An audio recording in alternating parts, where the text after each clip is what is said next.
Assalamu alaikum wa rahmatullahi wa barakatuh, and welcome back to another Quran reading practice exercise.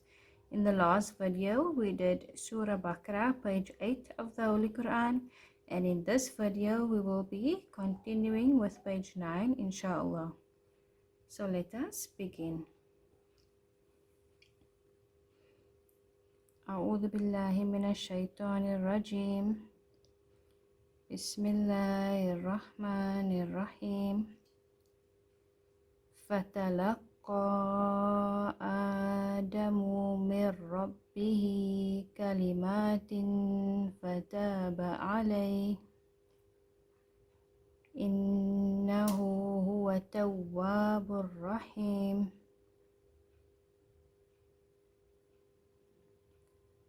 قلنا اهبطوا منها جميعا فإما يأتينكم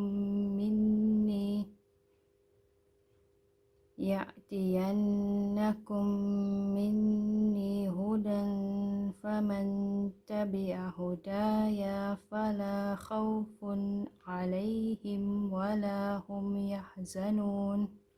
والذين كفروا وكذبوا بآياتنا أولئك أصحاب النار هم فيها خالدون.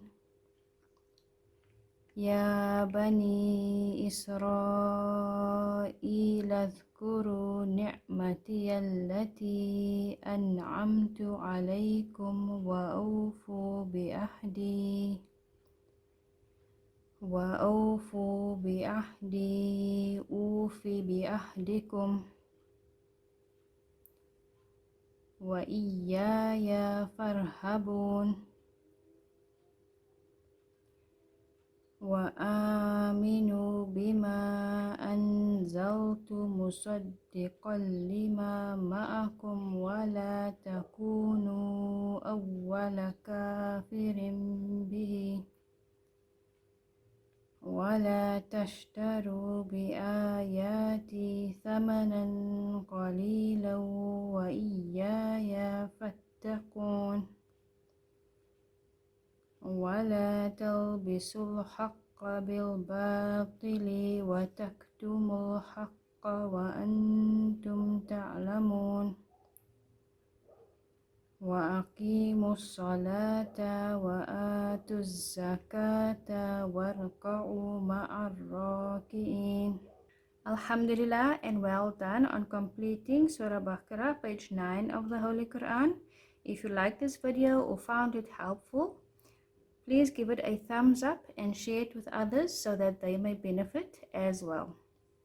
I look forward to having you with me in the next video. Love and Salaams.